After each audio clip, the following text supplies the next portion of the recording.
E essa manhã eu quero compartilhar algo com você, porque precisamos de um avivamento pessoal.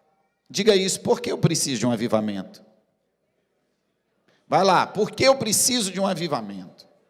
Por quê? Eu já sirvo a Deus, eu já estou na igreja, frequento, leio a Bíblia, oro, canto, choro. Por que eu preciso de um avivamento?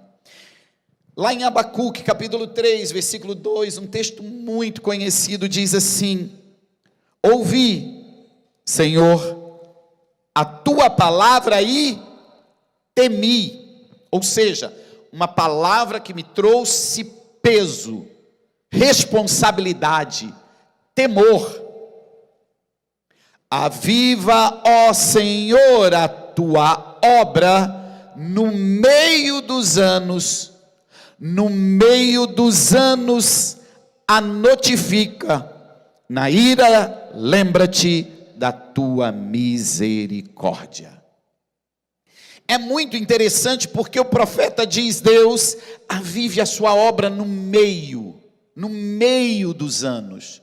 No meio dos anos, notifique a tua obra, avise o teu povo, notifique eles que eles precisam receber esse avivamento. Por que ele fala isso? Porque precisamos de um avivamento, porque nós precisamos de uma renovação espiritual. Por que ela tem que acontecer no meio dos anos? Porque o início de uma vida cristã é extraordinário. Você lembra da sua? Eu me converti num feriado, dia 1º de maio de 1985. Imagina que daqui 2 anos eu faço 40 anos de convertido.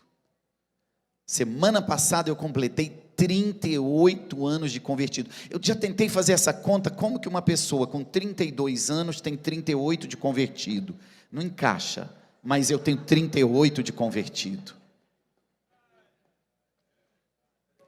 Naquele dia, eu lembro como foram aqueles primeiros anos. Você lembra como foi o seu? Como era? Apaixonado. Queria ganhar o mundo inteiro para Jesus. Não queria gastar tempo estudando e trabalhando, porque Jesus ia voltar provavelmente naquele mesmo ano. A gente quer mudar a vida da família, dos amigos. A gente quer estar em todos os cultos. Eu, quando converti, vi uma pessoa endemoniada e vi pessoa orando e aquele espírito saindo, e eu virei caça-fantasma. Cada lugar que tinha uma oração de libertação, uma campanha de libertação, eu estava lá.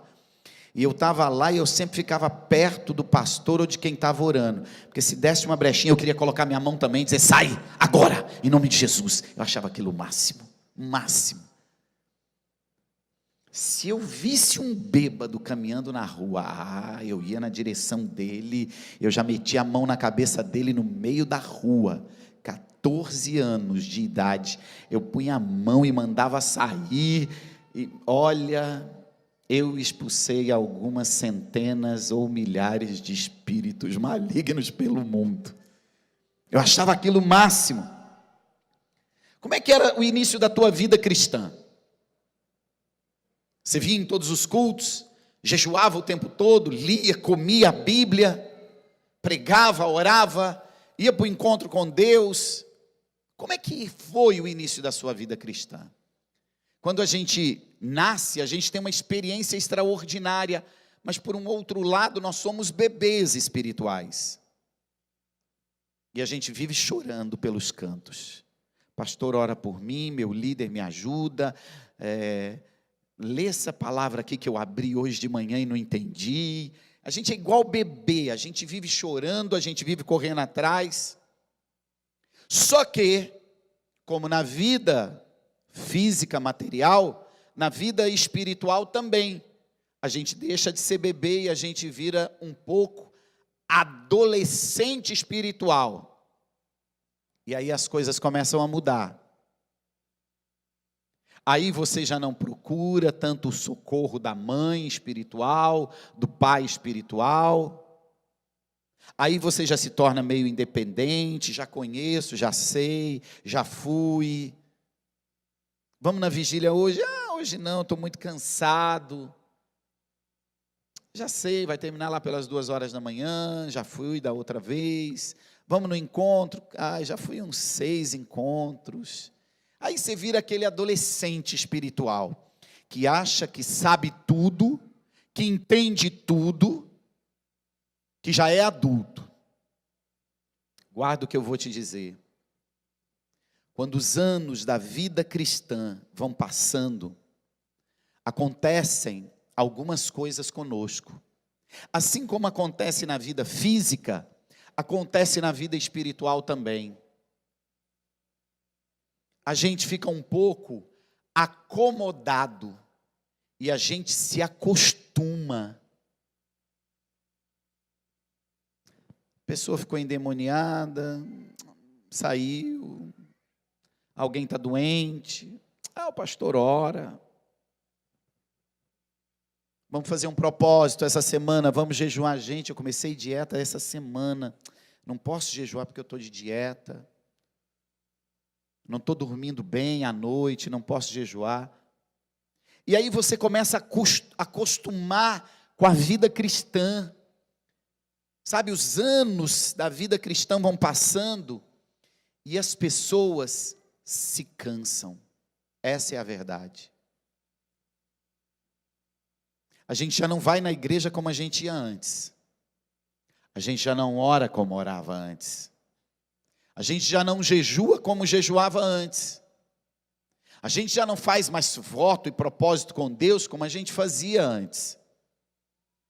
Campanha de quinta-feira, 7 semanas, meu Deus do céu, 7 semanas. A gente está em maio, junho, nossa, vai terminar no início de julho, meu Deus do céu. Eu nem sei o que eu vou estar fazendo até lá. Eu vou fazer um propósito de 3 dias mesmo, em vez de fazer 7 semanas na igreja. A gente se cansa e a gente não percebe que a gente cansou. Outra coisa que acontece quando os anos na vida cristã vão passando, as pessoas se acostumam com o evangelho. Antes, qualquer palavra do pastor, a gente chorava, a gente escrevia, a gente riscava na Bíblia, a gente lia quando chegava em casa. Hoje, você não lembra o que o pastor disse no início do culto, não é nem no domingo passado, é no início do culto, você já não lembra mais o que o pastor disse. Você já não leva a Bíblia para a igreja, até porque está no celular e a gente nem precisa mais levar. Mas antes, quando a gente levava, a gente riscava, a gente sublinhava, a gente fazia uma anotação. Hoje a gente nem faz isso. E outra, nem precisa abrir a Bíblia do celular, porque vai passar no LED o versículo que o pastor vai falar. E a gente se acostuma. Pastor fulano de tal, usado por Deus com uma unção de cura, com uma unção de avivamento, com uma unção de libertação, vai pregar na próxima quinta-feira. Semana passada, pastor Jabes pregou, foi bom, muito bom mesmo. Essa quinta-feira eu acho que não vai dar para eu ir. A gente se acostuma. Antigamente a gente trazia um pastor assim na igreja, ficava a gente em pé. Hoje traz, eu vejo ele no YouTube a hora que eu quiser. A palavra de Deus, ela tem poder. Mas quando 2 ou 3 está reunido, é diferente. O Senhor Jesus disse que é diferente. Você pode ter ouvido todas as palavras dele no YouTube. É diferente estar diante do altar de Deus, junto com a igreja. Aqui existe um outro poder, uma outra atmosfera. Eu acho que eu não vou porque vai encher demais. Eu acho que não vai ter estacionamento. Pensa, você antes vinha debaixo de chuva a pé para a igreja para assistir o pastor Michael. Agora a gente chama a pessoa dotada de uma unção profética, de uma unção de cura, a pessoa que é mais difícil de convidar, e você já tem carro, tem estacionamento, e você não vem porque acha que não vai encontrar estacionamento, vai ter que estacionar 2 quadras daqui e vai ter que, pensa, caminhar 2 quadras para ir à igreja só para ouvir uma palavra. Gente, não compensa mesmo. Você vai prosperando, você vai tendo saúde, família abençoada, mais homens e mulheres de Deus vêm ministrar, e você não vem porque acha que vai estar lotado e não vai achar estacionamento. Sabe quando você ouve, Deus aviva a tua obra no meio dos anos? Por que no meio dos anos? Porque o ser humano tem uma capacidade de se conformar ao ambiente.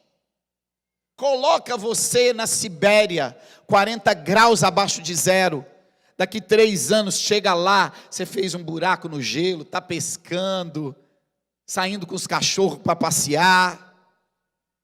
Joga você lá no Saara, 56 graus positivo, seco.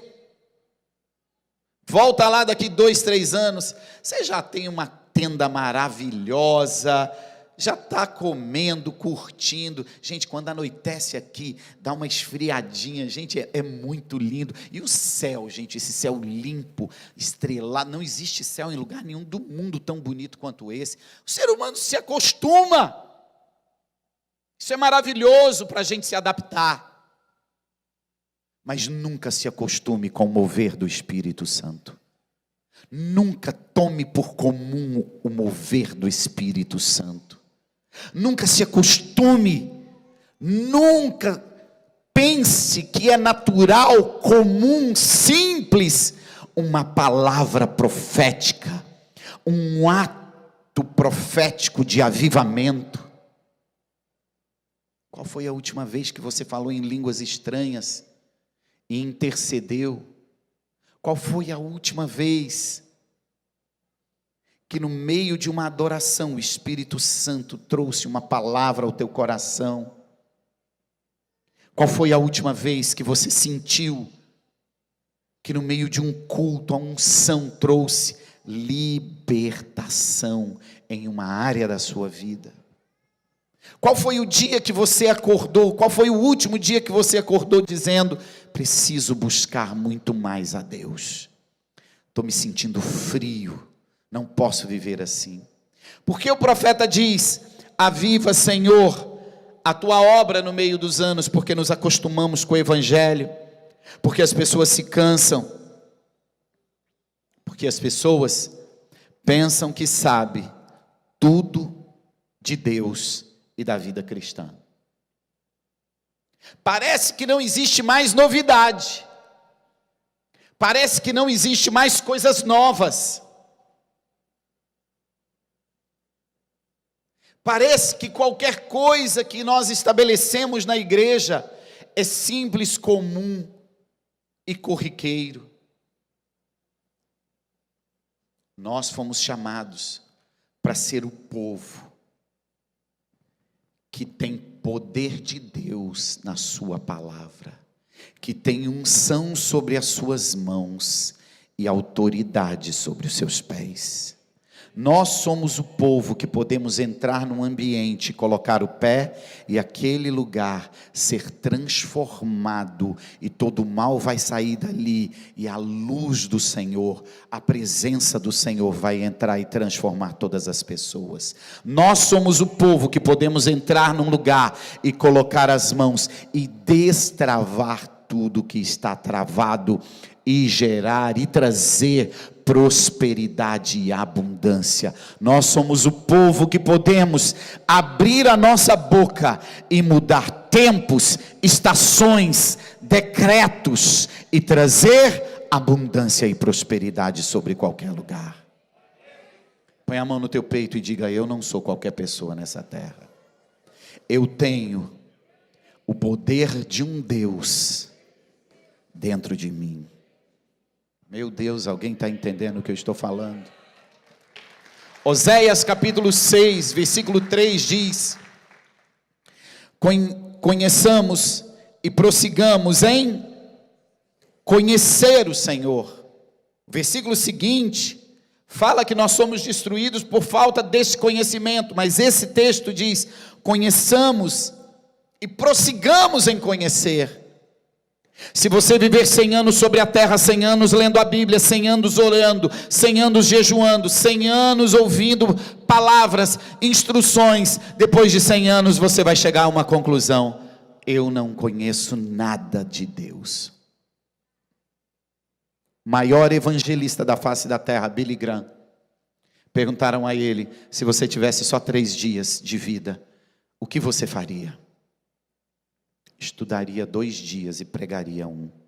E a pessoa disse: como? Você só tem 3. Como evangelista, por que você não disse: viajaria o mundo inteiro pregando esses 3 dias? Ele disse: porque o meu resultado depende do meu conhecimento.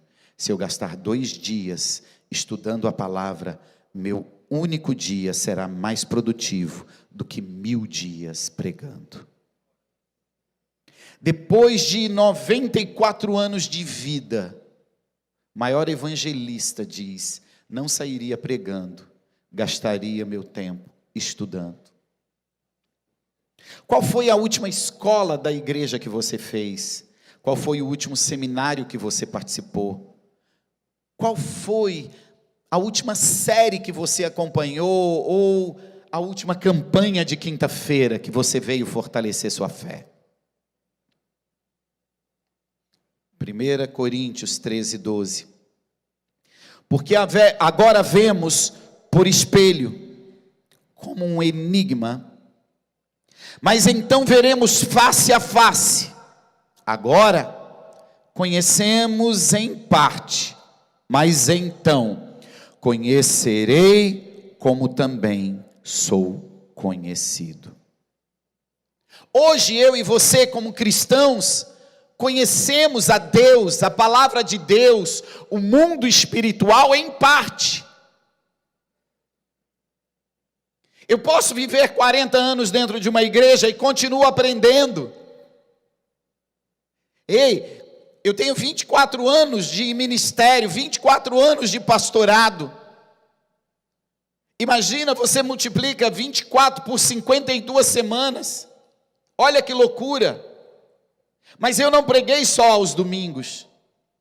Eu já tive semanas que nos 7 dias eu preguei 10 vezes em uma só semana. Eu poderia te dizer quantas mensagens eu já preguei, mas para cada uma dessas mensagens, quantas horas de estudos e de leitura da Bíblia. E você acredita que depois de mais de 2.000 mensagens, eu abro a Bíblia e começo a ler um texto que eu já li 100 vezes, e eu vejo uma coisa que eu ainda não tinha visto, e eu preparo uma palavra nova que eu nunca tinha preparado, e eu digo algo da parte de Deus que eu nunca havia dito em nenhuma das outras mais de 2.000 pregações. Sabe onde está a diferença? Se você deixar seu celular e prestar atenção no pastor, você vai entender isso. Sabe onde está a diferença entre o fracasso de uma vida cristã e o sucesso de uma vida cristã? Por favor, diga essa palavra: conhecimento. Você pode ter uma vida cristã fracassada, doente, sem dinheiro, triste, angustiado, sem resultados. Vai morar no céu porque recebeu a Jesus. Talvez você não entenda isso. Existem 2 coisas no Evangelho: a pessoa de Jesus, diga isso, a pessoa de Jesus, e os princípios de Jesus. Conheço homens ímpios que andam nos princípios de Jesus e têm saúde, têm uma família extraordinária, é muito rico. Quando morrer, vão para o inferno. E conheço outros dentro da igreja que conhecem a pessoa de Jesus. quando morrer vão viver eternamente com Deus. Mas nessa terra tem uma família destruída, não tem saúde e vive endividado. Você recebe a pessoa de Jesus quando você se converte. Mas a vida cristã é conhecer os princípios de Jesus, aplicar os princípios de Jesus para uma vida abundante e próspera nessa terra. Meu Deus, diga isso. O propósito de Deus é que eu tenha uma vida abundante, uma vida próspera nessa terra. No meio da jornada, no meio dos anos, nós precisamos de um avivamento. Avivamento é trazer vida de novo. No meio dos anos, nós precisamos de um avivamento para voltar a desejar ler a Bíblia, estudar, orar com intensidade, ser cheio do Espírito Santo, voltar ao lugar. Nós passamos por 4 situações muito distintas. No meio dos anos, significa que uma parte do caminho já foi percorrida. Diga, mas tem a outra parte. Quem quer morrer hoje? Diga amém. Amém, aí teve 2. Se você quer morrer hoje, não precisa fazer nada. Mas se você ainda tem uma outra parte da vida para viver, significa que uma parte da vida já foi vivida, mas a próxima pode ser a melhor parte da sua história. Pode ser os melhores dias, os melhores anos. Por que aviva no meio dos anos? Porque até aqui uma distância foi percorrida, e nessa distância nos desgastamos, nos perdemos. Existe algo muito interessante. Todo helicóptero, quando decola para um destino, é muito interessante isso. Todo helicóptero, quando ele decola para um destino, o helicóptero tem uma coisa chamada ponto crítico. O que é o ponto crítico?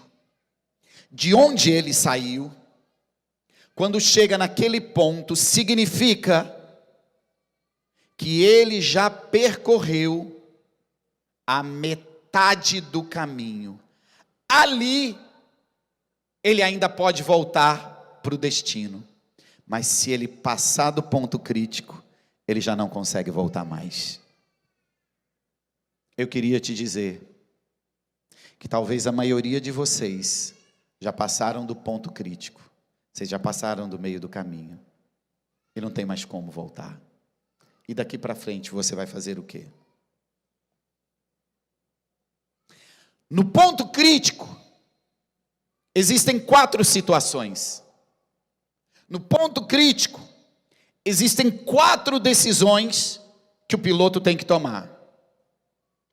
Por isso o profeta fala no meio dos anos: aviva, traz vida de novo. Faz esse povo lembrar quem eles são, o que eles têm e o propósito da vida deles. A primeira decisão do piloto no ponto crítico é voltar atrás. Ele pode voltar atrás. Se ele virar naquele momento, ele consegue chegar ao início de onde ele saiu. Mas para mim e para você, isso se chama retroceder.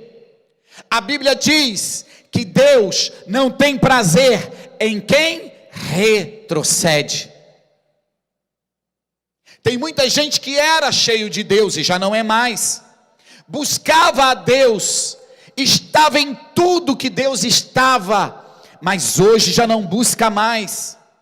Eram pessoas que trabalhavam no ministério, se envolviam na obra, mas hoje já não trabalha mais, já não se envolve mais, cansou. Ei, você acha que você está indo para frente, você já voltou no ponto crítico e está retrocedendo, você está voltando para a origem de onde você saiu, e lá não é o seu destino. A segunda decisão que um piloto tem: eu vou ficar aqui, é mais seguro. Se não for no meio do mar, é só pousar e esperar alguma coisa acontecer. O pai de Abraão saiu de uma terra chamada Ur, e ele foi em direção a Canaã. No meio do caminho morre o seu filho, o irmão de Abraão. E ali o pai de Abraão para e decide ficar. Ali ele constrói uma casa e não se moveu mais e morreu. Abraão poderia ter vivido em Canaã se o pai dele não tivesse parado no meio do caminho. Sabe o que é isso? Muitos de vocês, no ponto crítico, decidiram parar. Saiu do ministério de diaconato, do louvor, não é mais líder de GR, nem anfitrião, não faz parte da intercessão, nem do louvor. E você também já não jejua como jejuava antes, até porque você já tem uma idade a mais, né?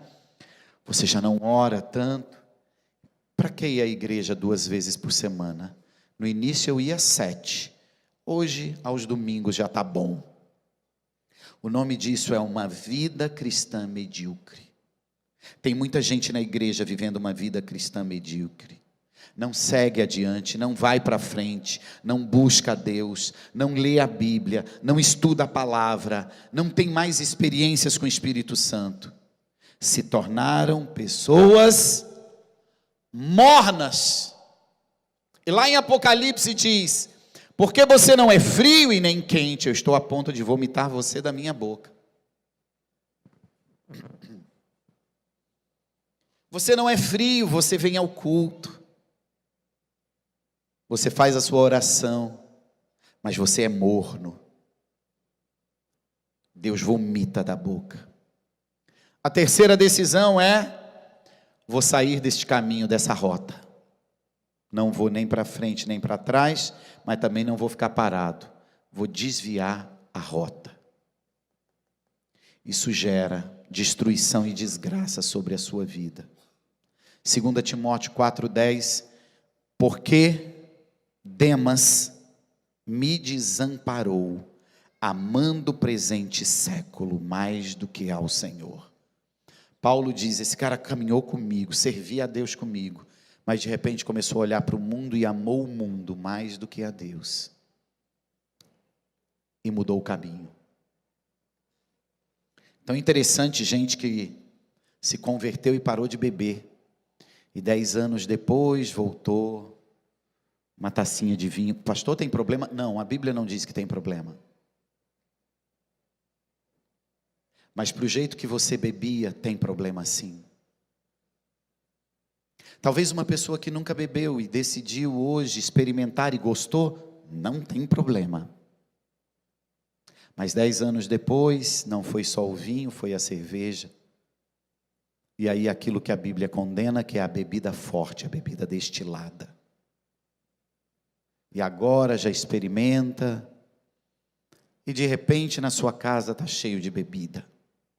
E de repente você começa a beber todos os dias. E esse mesmo exemplo serve para alguns crentes que voltam a fumar. E outros que voltam para a pornografia.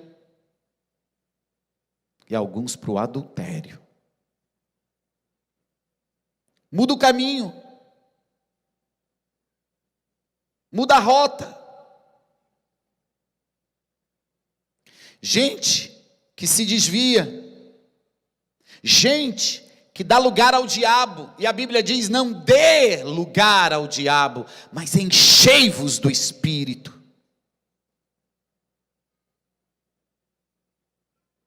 Sabe por que precisamos ser avivados no meio dos anos? E a quarta decisão de um piloto no ponto crítico, qual é? Continuar até o fim, porque sabe que pode chegar no destino.